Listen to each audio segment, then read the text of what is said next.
as brief as he can. So, Mr. Husseinov is the first. Thank you.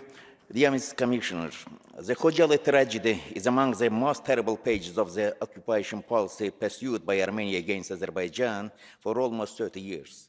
The genocide committed in Khojaly in February 1992 is considered one of the most terrible crimes against humanity.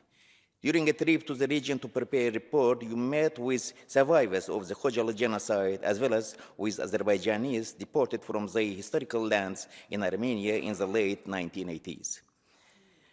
Why was your opinion about this meeting not included in the text of your report? Thank you. So the first question was from distinguished delegate from Azerbaijan on Khojaly. I mean, it's very similar answer to what I said to Mr. Jafarov.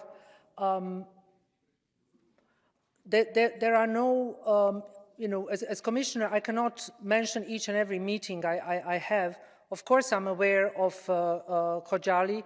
Of course, I met with them, but I also met with many people that suffered and went through torture, that lost their loved ones in Armenia and in Azerbaijan.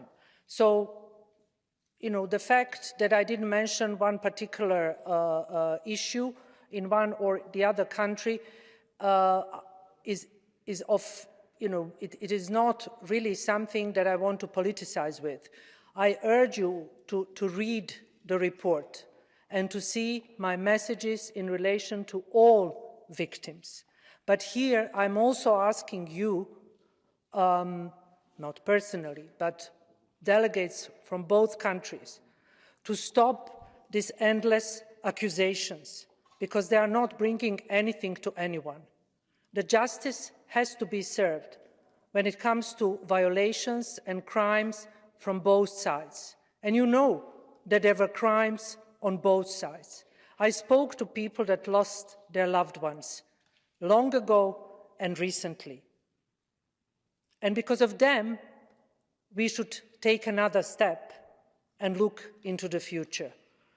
And respecting all the victims, including the stories and testimonies I heard from people from Khojaly, but also many other places that I visited, not only related to Armenia, Azerbaijan. You know the country I come from, and you know that I'm from Sarajevo, from Bosnia and Herzegovina. So I do understand what it means when you see that justice is not served in the right place. But the only way forward is the truth, reconciliation, and justice that needs to be served. And in my report, my clear message to both governments is to start working together on a human rights roadmap for peace. Otherwise, we will never get anywhere.